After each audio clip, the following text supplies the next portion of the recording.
Que compte-t-il faire à Kimvula? Qui soutient-il à la tête de la province du Congo central? Qu'attend-il de la politique où il fait ses premiers pas? Face à face spécial, je reçois ce mercredi 3 avril, après le journal de 19h, le docteur Jean-Simon Mfuti Kiakou, député national UDPS Tshisekedi de Kimvula. Rediffusion jeudi 4 avril, après le journal de minuit, après le journal de 7h. Chers auditeurs, chers téléspectateurs, bonsoir. Face à face, troisième édition. Cette semaine, nous recevons un député élu de Kimvula, province du Congo central, territoire situé à 200 km de Kisantu. On y va par la RN16. Pour 200 km, il faut plus de 6 heures de route. Un territoire donc très enclavé. Nous recevons le député élu de cette circonscription uninomale dans une province dont le leadership est très disputé. Les élections du gouverneur, on va en parler. Une province dont est issue l'actuelle ministre ou première ministre. Voilà, Madame Judith Suminwa Tuluka, dont on va encore beaucoup parler. Avec vous notamment, docteur Jean-Simon Mfuti Kiakou, bonjour. Bonjour Christian. Merci d'être venu, merci d'avoir répondu à notre invitation. Alors on va commencer par là. Un Premier ministre issu du Congo central, on ne l'avait pas encore vu. Une Première ministre femme, c'est aussi une nouvelle. Alors double réaction, la vôtre. Merci Christian, mais je dois sincèrement vous dire que je suis très content. Très content parce que le casting a été parfait. Il a été parfait du fait du profil de l'intéressé. Madame Judith Suminwa Tuluka, c'est le profil idéal en cette circonstance.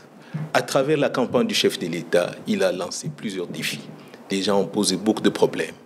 Et d'ailleurs, lui-même a dit qu'il faut trouver les personnes idéales pour l'accompagner. Des gens doivent exécuter son programme.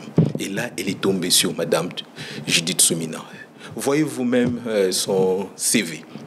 C'est vraiment le CV idéal pour nous. Elle a eu à travailler dans le système des Nations Unies.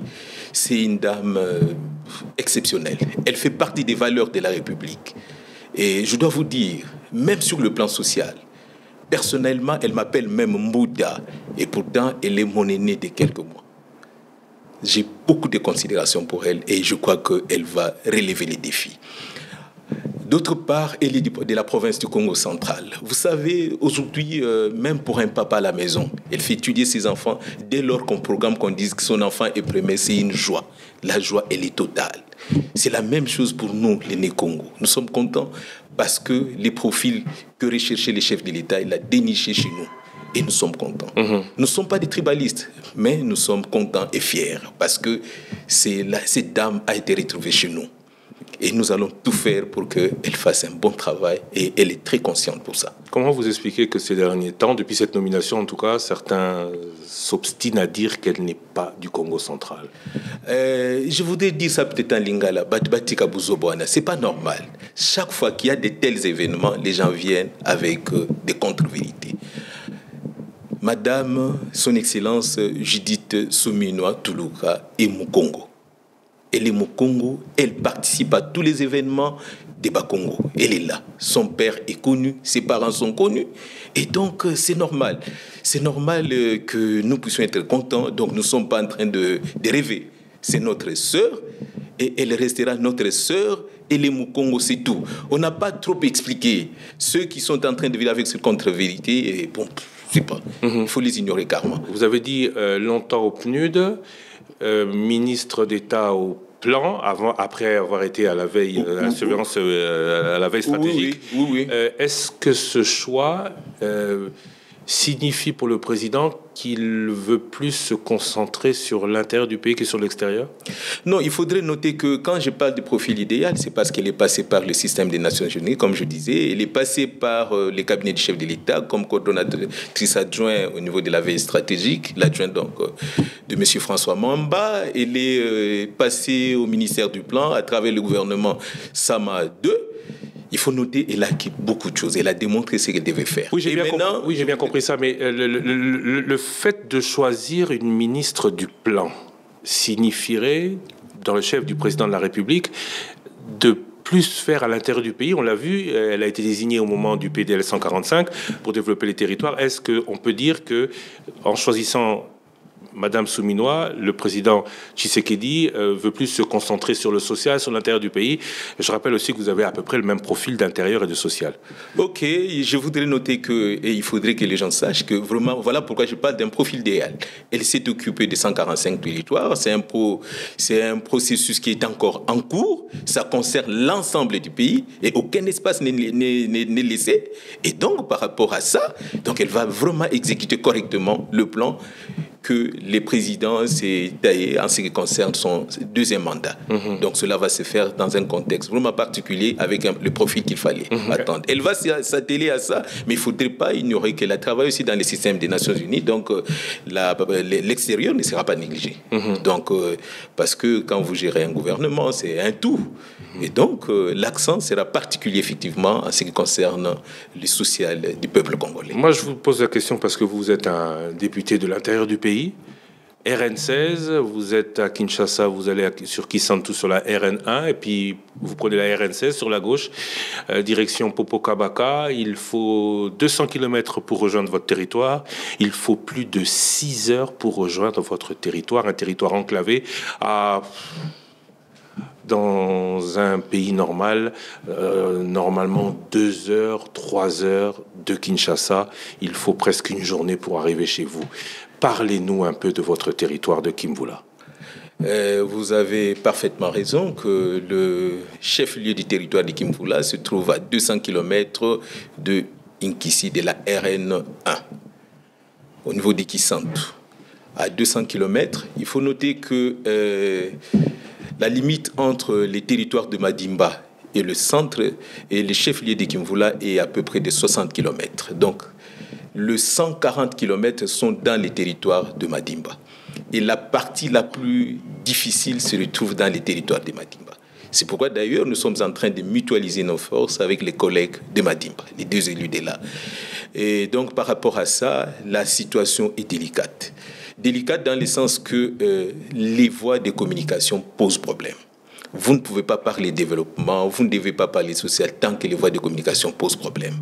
C'est vrai qu'on peut accéder par Maluku, à travers aussi la nation numéro 1, partant du territoire de la commune de Maluku, en passant par le secteur de Lula et se retrouver à Kimvula. C'est possible. Par là, c'est plus facile que par c'est aussi facile, mais il y a des défis sécuritaires à relever. Avec les Mobondo. Avec les Mobondo. Mais cependant, maintenant, nous utilisons plus la RN16. Elle est en mauvais état.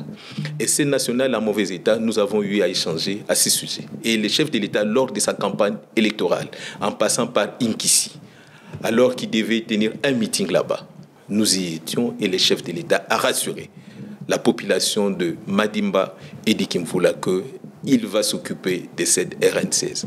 Et donc, je crois que la Première ministre, ça fait partie des histoires qu'il aura à régler. Et par rapport à ça, il faut noter que cette RN16 a des problèmes, d'autant plus que même les cantonnages manuels n'existaient plus. Aujourd'hui, pour y passer, on compte plus par des personnes qui prennent place à bord des camions.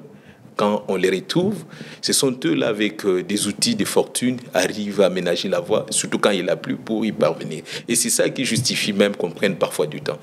Nous avons eu à parcourir régulièrement cette route lors de la campagne et même avant la campagne, et les gens souffrent. Cela fait qu'il y a une rareté de presque tout, des produits pharmaceutiques, des produits manufacturés. Il y a des problèmes. Et même les gens qui y se rendent, ils considèrent là-bas quand on vous envoie, c'est une punition. Nous devons relever ces défis-là. Qu'est-ce que vous leur avez promis aux populations, parce que vous avez fait campagne, je suppose. Qu'est-ce que vous leur avez promis? Quelles sont les principales demandes des populations de Kimvula? Je vais d'abord commencer pour vous faire rire. Ce matin, un de mes électeurs m'appelait autour de 6h40, me dire... honorable, Toyoki que Premier ministre a mis déjà. Est-ce que si vous solide déjà pour Makamona Bissou? Voilà. Ce matin. Makamona Bango. Oui. Je vais traduire pour ceux qui ne parlent pas lingala. Ce matin, vous avez reçu un coup de fil. Est-ce que on vous demande si vous avez déjà parlé avec la Première ministre pour les problèmes de Kimvula. Mais quels sont ces problèmes? Oui, en passant par ça, ce n'est pas seulement celui-là. Il y a quelques jours, juste après quand je suis arrivé, depuis que vous êtes à Kinshasa, est-ce que vous avez déjà vu les chefs de l'État? Parce que nous attendons. Vous avez eu à faire la campagne ici, vous avez parlé de beaucoup de choses. Nous souffrons. Est-ce que vous avez déjà vu à parler avec les chefs de l'État? Vous voyez déjà ces réflexes que la population, que mes électeurs développent, c'est par rapport au niveau des souffrances, parce qu'il manque tout. Et donc, nous avons dit que nous allons faire un lobbying. J'ai eu déjà à parler avec la direction générale des grands travaux. J'ai eu à parler avec la direction générale de l'office de route. Et donc, on est en train de voir dans quelle mesure, et le chef de l'État a insisté là-dessus lors de la campagne, à son étape de Inkissi, où là, il a parlé cette soirée-là, il a rassuré qu'il va s'occuper de la nationale numéro 16. C'est pour régler les problèmes de cette voie-là. Et il a parlé également de problèmes des Mobondo qui devaient se terminer. Et là, ça évolue très bien. Déjà, moi-même, j'ai eu à parler avec le vice-premier ministre de l'Intérieur, Monsieur Maître Peter Kazadi. Nous avons eu en son temps échangé sur ça. Il avait également rassuré que tout allait se terminer. J'ai l'impression que les choses on est en train d'atterrir. D'ailleurs, il a eu à parler avec les différents chefs coutumiers pour les parties réellement concernés. Pas chez nous, ils viennent juste quand ils fouillent. Mais sinon, il faut noter que cette situation est en train d'être réglée. Donc la route arrangerait tout. La route va régler tous les problèmes. La voie de communication... Tous les problèmes de Kimvula sont arrangés. Non, au départ, les problèmes sont ceux liés à la voie de communication. Parce que de par le fait du règlement de ces problèmes-là, beaucoup de choses vont trouver de solution. Imaginez-vous que nous n'avons même pas un tribunal là-bas, alors qu'il y a un parquet qui a été créé. Mais pourquoi il n'y a pas de tribunal? Parce que les personnes affectées n'y arrivent pas. Ils ont dit il faut prendre une moto, il faut trouver un véhicule, c'est pas facile. Et donc, il faut installer tout ça. Et donc, en ce qui concerne le problème de la mobilité des personnes et de leurs biens, les problèmes des petits commerces, les problèmes de la production agricole ne peut se réveiller comme il se doit que dès lors que le problème de voies de communication va être réglé. Kimvula, c'est un territoire rural où il y a aussi un peu d'urbanisation. Territoire rural, oui, urbanisation difficile. Difficile parce que j'étais là et nous avons eu à régler quelques problèmes en tant que d'abord natifs. Il y a quelques problèmes pour lesquels on a commencé à régler, mais il y a des histoires qui dépendent du pouvoir public. Et c'est pourquoi nous sommes députés. Donc nous devons faire vraiment un lobbying fort. Voilà pourquoi nous commençons par les problèmes de voies de communication. Et donc, de par le fait que cela va être réglé, nous allons trouver suffisamment de solutions. Et en ce qui concerne, il y a l'hôpital, il y a les parquets, il y a des petites activités, mais ces activités... Quelles types d'activités? Le petit commerce, les petits commerces Historiquement, Kimvula, c'était quoi? Parce qu'il y avait une route. Quand on voit dans la colonisation belge, à chaque fois qu'il y avait route entretenue, c'est qu'il y avait intérêt industriel ou autre à l'endroit que traversait cette route. Historiquement, Kimvula, c'était quoi? Kimvula, ça fait partie, comme je disais, des territoires ruraux. À l'époque, quand la route elle a commencé à poser des problèmes au fil des années, surtout qu'il n'y a plus de cantonnage manuel. Et puis, c'est presque abandonné. Mais et donc, par rapport parce qu'il y avait l'activité. C'était quoi? Quelle était l'activité principale de Kimvula? L'activité principale de Kimvula, c'est un grenier agricole. C'est un grenier agricole, donc les gens pouvaient produire des produits... des premières nécessités ici à Kinshasa. Ça venait à Kinshasa à tout moment. Il y avait des grands marchés ici, comme les marchés qu'on appelait Kalebanzasi ici. Quand vous allez vers Selemba, où on pouvait vous trouver que ça, c'est les parkings des véhicules, des camions qui viennent de Kimvula. Il y en avait beaucoup. Il y avait des commerçants qui étaient en pleine activité à l'époque parce que tout circulait sans problème.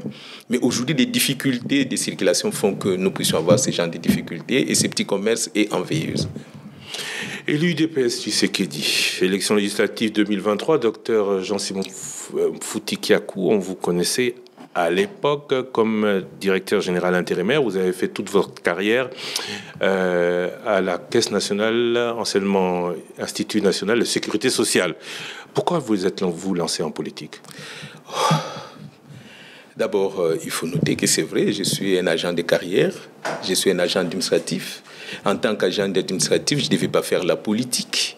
Et depuis que j'ai j'ai été élevé au rang de directeur général et que j'ai quitté, avant même que je quitte, il a plu au chef de l'État de me nommer comme administrateur à la Régie des eaux, où j'exerce encore comme membre du conseil d'administration. Je suis administrateur et depuis lors, nous prenons de l'âge, nous évoluons et puis nous avons besoin aussi d'évoluer sous d'autres cieux, notamment dans la politique. Et voilà, donc mon parti m'a désigné pour aller prendre le siège, donc concourir à ce siège-là. Et pour ça, vraiment, je remercie sincèrement la commission électorale du parti que dirige Maître Chabani. Je remercie et d'abord le secrétaire général du parti, M. Augustin Kabouya, que j'aime bien. C'est un monsieur brave et ils ont décidé que je sois l'unique candidat parce que c'est une circonscription électorale uninominale, comme vous venez de le dire. Et j'étais l'unique candidat pour les comptes de l'UDPS. Bien sûr qu'il y avait d'autres candidats avec des regroupements politiques, ce parti, et j'ai arraché le siège en bonne et due forme. On va revenir sur la manière à laquelle cette élection s'est passée, mais ma question c'est comment un docteur en médecine qui a une longue carrière dans l'administration, oui, qui arrive au plus haut niveau de l'entreprise dans laquelle il est employé depuis de nombreuses années. Pourquoi, avec pareil profil, se lancer en politique? Ok, d'accord, voilà. Parce que j'estime que je peux davantage participer à la construction de mon pays. Pour offrir quoi? Offrir quoi? Offrir les meilleurs de moi-même. Les meilleurs de moi-même. Et imaginez-vous si je n'étais pas le candidat de l'UDPS à Kimvula. Nous aurions pu ne pas voir ce siège-là. J'ai été déniché parmi les valeurs du parti pour que j'aille concourir pour ça. Et j'ai arraché les sièges, je suis revenu. Et donc, je fais désormais la politique active. Alors, je repose ma question différemment. Vous avez pris ce siège. Qu'est-ce que vous allez faire de ce siège à Kimvula particulier, pour Kimvula? Qu'est-ce que vous pouvez aujourd'hui nous promettre ou obtenir pour Kimvula dans votre mandat? Oui, d'abord, il faudrait que vous sachiez une chose. Déjà, au niveau du sommet de l'État, le chef de l'État a rassuré que la nationale numéro 16, il va s'en occuper. Ça, c'est déjà un grand défi. Aujourd'hui, j'ai parlé du profil idéal du Premier ministre. Elle va travailler. Kimvula fait partie des 145 territoires. Et donc, un des territoires bénéficiaires de projets de PDL 145 territoires. Et par rapport à ça, nous allons suivre. En dehors de cela, vous devez savoir, à travers moi, beaucoup de choses peuvent être réglées. Et le parti tient à consolider ça. Consolider non seulement avec moi, mais aussi pour qu'on puisse sentir que l'UDPS existe et l'UDPS, c'est d'abord le progrès social. Et donc, le progrès social va se retrouver aussi au niveau des Kimvula. Qu'est-ce que vos électeurs, vos administrés, parce qu'ils sont tous, même ceux qui n'ont pas voté pour vous, ils ont tous comme député national le docteur Jean-Simon Fouti Kiakou. À quoi peuvent-ils s'attendre? Qu'est-ce que vous pouvez leur dire qu'ils auront obtenu à la fin de votre mandat de vous? Oui, de moi, ils doivent savoir que nous allons tout faire pour amener ce qui les concerne, leurs désirata au niveau du sommet de l'État, au niveau du Parlement. À travers notre présence au Parlement, ça ne sera pas pour dormir. C'est vous parler, comme le feront chacun d'entre nous en tant que députés, parler de ces territoires. Il y a beaucoup de défis à relever. J'ai parlé des défis qui parlaient des problèmes de communication. Ça, c'est déjà en cours de règlement. J'ai parlé des problèmes. Aujourd'hui, on a la communication cellulaire. Ils ont moins de problèmes. Et nous avons ajouté avec Orange. Nous avons ajouté des antennes et ils ont moins de problèmes parce que c'était vraiment enclavé. Et cela a permis davantage que nous puissions régler la situation de Mobondo. Parce qu'ils venaient se réfugier vers chez nous. Ils savaient qu'il y avait difficulté de communication. En son temps, d'ailleurs, j'avais donné un téléphone satellitaire de Touraya pour que les représentants les chefs du bataillon qui est là-bas, des FARDC, puissent en faire usage pour permettre à ce qu'ils communiquent avec sa hiérarchie et que l'intervention se passe en temps réel.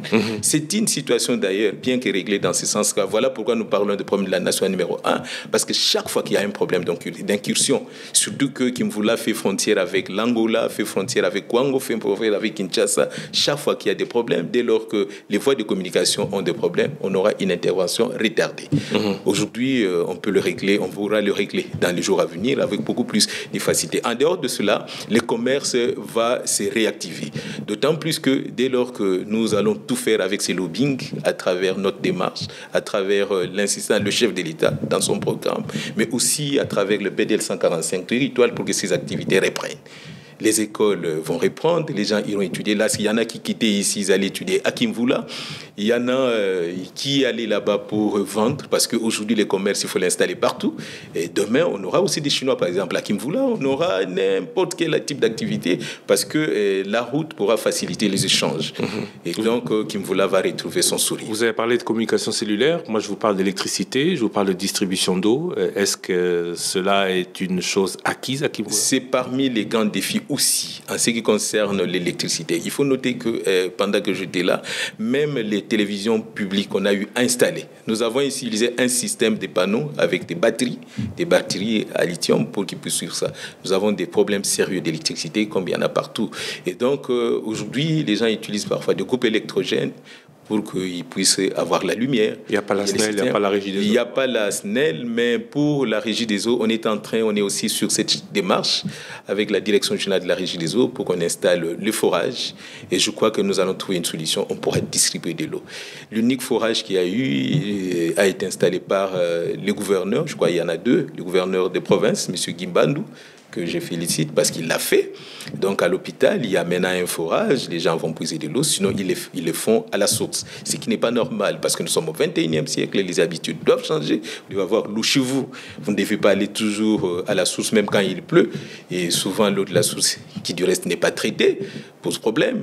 Mais je crois que nous allons relever ces défis-là. Pour le problème de l'électricité, c'est un projet à long terme. Parce que les câbles Inga ne passent pas par là. Nous allons voir dans quelle mesure un échange avec les responsables de la SNEL, comment ça peut se passer. Mais pour ce faire, tout ça, il faut qu'on règle le problème de voies de communication pour l'accès même des matériels, pour susciter l'intérêt de ceux qui doivent aller construire davantage comme moi-même, pour que nous puissions régler cette question-là et qu'il y ait des activités commerciales qui permettent à ce que les gens, même quand on installe les courants électriques, ils payent. Parce qu'on ne peut pas installer tout ça, la SNEL va s'installer, mais écoutez, personne ne paye, c'est pas normal. Donc il faudrait qu'il y ait ces activités-là. Mais du moins, nous sommes dans cette démarche. Aujourd'hui, les cellulaires voient leurs factures payées. Oh, non, là, il n'y a pas de problème. D'abord, le système qui est installé, c'est vous-même qui achetez ce sont des cartes prépayées. Vous devez payer au départ pour que vous puissiez utiliser. Donc, déjà dans les 3 secteurs, parce que c'est ça qui devait être réglé. J'ai trouvé une situation où la communication cellulaire n'était qu'au centre de Kimvula avec 2 antennes seulement. Vodacom et RTL, mais avec Orange, on a installé dans les 3 secteurs, parce que nous en avons 3. Il y a les secteurs de Benga, il y a les secteurs de Lubisi et les secteurs de Lula-Lumene. Mais étant élu pour l'ensemble des secteurs, en tant que député national, nous avons mené des démarches pour que les antennes soient installées dans les 3 secteurs. Et aujourd'hui, dans 3 grands centres commerciaux, y compris une antenne aussi installée au niveau du territoire, quoique la communication cellulaire, elle est très facile. C'est vrai que ça n'atteint pas l'ensemble du territoire, ce qui est normal. Il faut qu'on puisse davantage installer des antennes, implanter des antennes. Je crois que cela va avoir lieu. Nous sommes encore en pourparlers avec cette compagnie de sous-traitance qui était là pour installer des antennes. Et ils m'ont promis qu'ils pourront le faire. Mais ils m'ont rassuré d'ailleurs qu'en termes de business, c'est bon. Les gens payent vraiment le crédit parce que c'est quelque chose de bien. La population est très contente de communiquer avec les enfants qui sont à Kinshasa, en Europe et partout à travers le monde. Et cela, donc, c'est vraiment très bien. Donc, je crois qu'avec l'installation davantage d'antennes, ça va mieux régler cette situation-là. C'est déjà un grand défi qui a été relevé. Territoire de Kimvula, province du Congo central. Je voudrais qu'on parle de l'élection gouverneur, mais juste avant, un petit retour en arrière sur l'élection législative. La réalité des élections à Kimvula, c'est 53 000 électeurs inscrits, 3 territoires, vous l'avez dit, Benga, le plus grand Lubisa, 3 secteurs, pardon. Benga, le plus grand, c'est Lubisi, et l'autre, c'est Lula-Lumene. La circonscription est uninominale, vous êtes seul, uninominal. Le député provincial, il est de l'UNC, Malongo Nzenza, arrivé apparemment 4e, nous dit-on, du côté de Kimvula. Il a gagné par le fait du seuil uninominal, seuil. Est-ce que les résultats de l'élection sont, selon vous, reflètent, selon vous, la réalité des voix, des votes et des populations? Bon, il faut noter que les réalités sur terrain, et il faut dire que c'est la CENI qui fait organiser des élections. Et c'est la CENI qui proclame l'élu. Nous avons été proclamés par la CENI, nous avons été confirmés par la Cour constitutionnelle.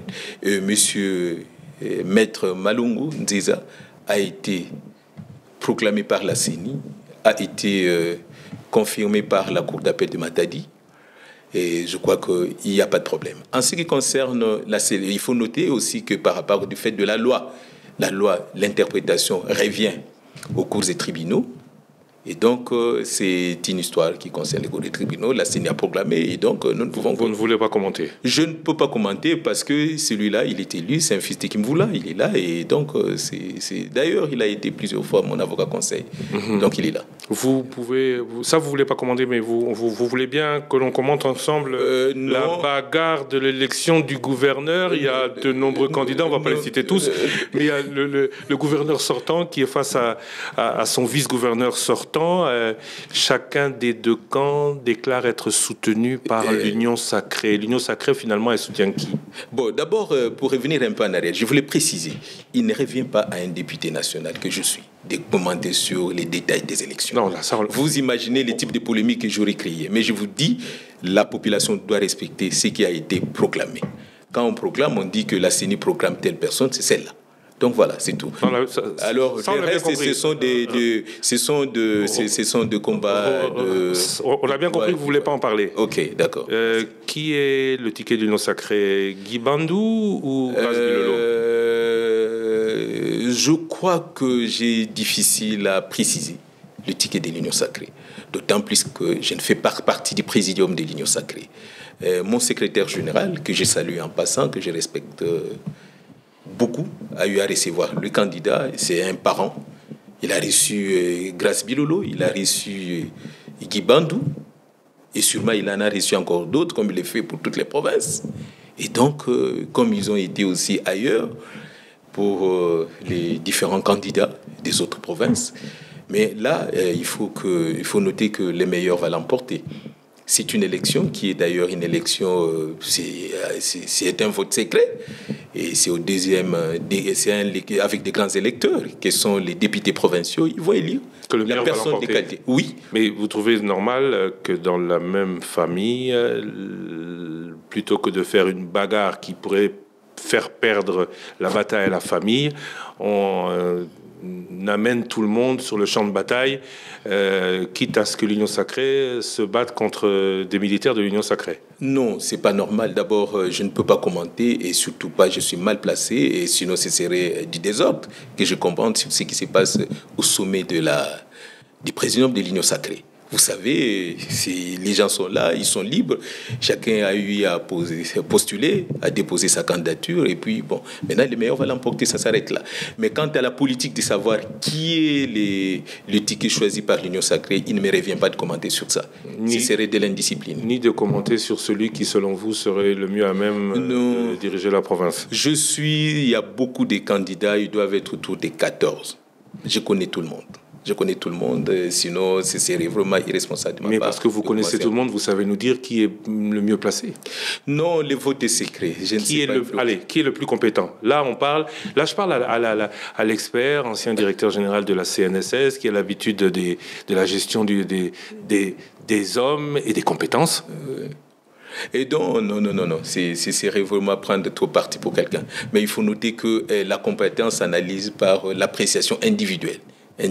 Ici, ce sont des électeurs. Moi-même, j'ai eu à battre campagne. Ça, c'était au suffrage universel. Vous savez, ils ont eu à comprendre que j'étais plus utile pour eux et ils m'ont élu. Mais ici, au niveau des 40 électeurs qu'il y a au niveau de l'Assemblée provinciale du Congo central, ils doivent choisir les meilleurs. Les meilleurs par rapport à eux-mêmes, par rapport à la province, par rapport au développement de la province. Ils savent sûrement quel est le profil idéal. Et ça dépendra de comment chacun va faire la campagne. Vous savez aussi, à travers la campagne, souvent, souvent, il y a des programmes calqués qui viennent de laboratoires, qui viennent d'écrire. Chacun vient, il les défend, il lit, tout ça. Et souvent, entre les dire et les faire, il y a toute une mer à boire. C'est pas facile. Mais ils doivent bien analyser ça. Ils doivent bien analyser pour mettre l'homme idéal. L'homme idéal doit être efficace sur tous les plans. Parce que la gestion a plusieurs aspects et il faut le voir, intégrer tout ça sur le plan social. Là, on parlait par exemple du Premier ministre. J'ai pris un exemple banal pour dire que moi, il m'appelle Mouta. Donc, sur le plan social, c'est un petit détail. Donc, c'est-à-dire que les gouverneurs qui doivent être élus doivent être les meilleurs qui permettent à ce que la province avance davantage. Et surtout, accompagnent le chef de l'État. Parce c'est le relais de l'exécution du programme du gouvernement. Donc, ils doivent tout faire pour que les choses se passent très bien. Vous avez dit compétence. Là, ce sera l'électeur lui-même, sur sa base personnelle, de se déterminer, c'est ça, c'est ce que vous avez dit. Mais les compétences, on peut les juger, les deux là. L'un était gouverneur, l'autre était vice-gouverneur. Est-ce que, puisque vous ne voulez pas diviser les deux, est-ce qu'au regard des 14, vous avez dit, ils sont 14 candidats à cette élection des gouverneurs, vous pouvez dire que du fait des résultats, ils ont été un an ensemble à la tête de la province, engendrés ou récoltés par eux, l'un des deux ou les deux sont de bons candidats, ou il faudrait peut-être voir vers d'autres candidats le meilleur choix pour la province? Non. Sinon, ce serait vraiment... D'abord, si je dis qu'il faut voir ailleurs, c'est pour dire que je les déclasse. Non. Je connais presque tout le monde, je vous ai dit. Je vous connais presque tout le monde. Chacun ses aptitudes et chacun va se défendre. Tout le monde est bon. Non. Tout le monde est bon. Non. Dire que tout le monde est bon, mais tout le monde est... ils ont été acceptés par la CENI. La CENI a sorti la liste de candidats, et dès lors que la CENI a sorti la liste de candidats, ceci veut dire qu'ils peuvent tous concourir. Oui, mais la province du Congo central, c'est longtemps plein je ne sais pas si c'est le cas maintenant, hein, vous refusez de le dire, d'un manque de leadership. Cette province qui est proche de Kinshasa aurait dû être beaucoup plus loin. On parle notamment de la route nationale 1 qui génère beaucoup d'argent, qui ne profite pas à la province. On parle de nombreux problèmes. D'ailleurs, le Nkaka, à son âme, Nimwanda Nsemi, a beaucoup reproché à Kinshasa de ne pas, ou de négliger, ou de ne pas envoyer les bons gouverneurs dans la province. Cette province a des problèmes. Est-ce que le grand notable de cette province que vous êtes peut dire, sur les 14 candidats, je préfère laisser les autres réfléchir, moi je ne peux pas me prononcer, ce n'est pas une forme de lâcheté? Non, c'est pas une lâcheté. C'est pas une lâcheté, comment je vais appeler ça. Ceci veut dire que ce serait, imaginez-vous, moi, en tant que notable, aussi parmi les notables, je dis que c'est d'elle. C'est pas normal. C'est pas normal. C'est ce que vous pensez? Oh non, mais si j'étais électeur, j'aurais pu dire que d'ailleurs le vote est secret, je ne peux pas me prononcer d'emblée. Mais soyez rassurés que je suppose que et je crois qu'ils sont responsables, les électeurs, et ils vont choisir le meilleur candidat. Il faut qu'ils choisissent la personne qui a le vrai profil, qui va régler les problèmes. Parce qu'ils ont aujourd'hui la province sur leurs épaules. Donc s'ils font un mauvais choix, nous allons davantage plomber, ce qui n'est pas acceptable. Ça, on ne peut pas accepter. Ils doivent être responsables, ils doivent faire un choix et le meilleur choix possible pour permettre à ceux que la province avance. Je voulais vous dire ici, vous savez qu'il y a eu plusieurs langues qui se sont déliées pour dire qu'on appelle le chef de l'État pour que désormais qu'on puisse nommer les gouverneurs. Parce que les gens ont estimé qu'il y avait trop de problèmes. Parfois, on pouvait voter n'importe qui et venir avec des situations qui ne font pas avancer la province. C'est aussi votre avis que le président nomme un gouverneur et si possible non originaire? C'est une expérience qu'on a eu à connaître, et donc c'est vraiment à discuter, parce que le mode d'élection a permis à ce qu'au niveau de la base qu'on puisse élire quelqu'un qui permette à ce qui est déjà accepté. Ça faisait partie de l'évolution, parce qu'on était à ce système-là où il y avait des nominations politiques. Mais est-ce que maintenant on a trouvé que ça ne marche pas? Ça ne marche pas, c'est fort probable. Par rapport à l'évolution des provinces, c'est fort probable. Est-ce qu'il faut revenir en arrière? Donc, les législateurs que nous sommes, nous allons avoir à débattre sur ça. Parce que vous êtes prêt à faire une proposition dans ce sens? Je suis prêt à faire une proposition, mais une proposition qui doit être effectivement mûrie. Une proposition qui doit être discutée et nous puissions tenir compte des avantages et des désavantages de ces genres de situations. Mais sinon, maintenant, nous sommes liés par le fait de la Constitution qui est le chef de l'État respecte. Il respectera. Alors, vous ne voulez pas nous parler des élections, vous ne voulez pas nous parler de l'élection provinciale. Est-ce que vous voudrez nous parler du dernier sujet que je veux aborder avec vous? Dans tout cela, allez-y. Quelle est l'ambition du docteur Mfouti, ancien DG de la CNSS, membre du conseil d'administration de la Régie des eaux, nouvellement lancé dans la politique? Vous n'êtes pas venu pour changer les textes, vous êtes venu faire... Enfin, il y a bien un moment, un endroit, où une ambition que vous voulez caresser. D'abord, je voulais vous rassurer. J'ai salué mes électeurs en passant. Nous avons des obligations, c'est de servir le pays. Servir le pays, là, j'ai été désigné pour aller battre campagne. Je y ai battu campagne. J'ai été sélectionné et j'ai battu campagne en tant qu'individu et j'ai gagné. Donc, je veux et je tiens à ce que mes électeurs soient, au terme de mon mandat, qu'ils réalisent que j'étais là pour eux. C'est-à-dire qu'Imvula a changé, qu'Imvula a un nouveau visage. Ça, c'est d'une part. Donc, ambition de député. D'abord, non, député, je le suis déjà. Le reste, ce n'est pas un problème de compétition. Nous devons régler les choses dans la discipline. Parce que moi, je n'accepte pas l'indiscipline. Imaginez-vous, c'est comme une équipe de football. Dans l'équipe de football, il y a un entraîneur, il y a un commissaire au match, il y a tout ça. Donc, nous avons une équipe. Et l'équipe, aujourd'hui, l'entraîneur, nous, par exemple, de l'UDP, c'est le secrétaire général qui suit, qui voit quel est les pions placés à tel ou tel autre moment. Nous devons être disciplinés. Donc, nous disposons des valeurs, nous avons ce que nous avons comme background, mais tout ça doit s'analyser dans la discipline du parti. Et aussi dans la discrétion totale du chef de l'État. Aucune ambition personnelle, aucune. Non, c'est de l'anarchie. Imaginez-vous que je dise aujourd'hui, je tiens à être... Ministre de la Santé, ministre des Affaires sociales. Mais c'est grave. Ça veut dire que les jours qu'on ne me nomme pas, je serai déçu, je vais constater que non, écoutez, pourquoi pas moi, pourquoi seulement celui-là, c'est du désordre. Je pense qu'il n'est pas normal de ma part de dire que moi, mon ambition était... J'ai été désigné, j'ai été élu, j'ai ramené le siège pour le parti et le reste, je suis à la disposition du parti et je suis à la disposition de l'État congolais. C'est le chef de l'État qui désigne. C'est le secrétaire général qui peut dire aujourd'hui, vous maintenant, vous pouvez entrer sur le terrain. On vous donne tel poste, mais suivant mes aptitudes. Vous savez, vous ne pouvez pas être sur le terrain et commencer à vous chamailler avec l'entraîneur parce qu'il vous dit « attendez d'abord », c'est pas normal. Et c'est couramment observé parfois dans le pays en voie de développement. Mais je pense que nous devons vivre autrement. Nous devons apprendre à respecter les choses telles qu'elles sont. Les structures du parti, mais aussi les pouvoirs discrétionnaires du chef. Mais là, nous sommes disposés à travailler suivant la demande de mon parti et la demande et la discrétion du chef de l'État.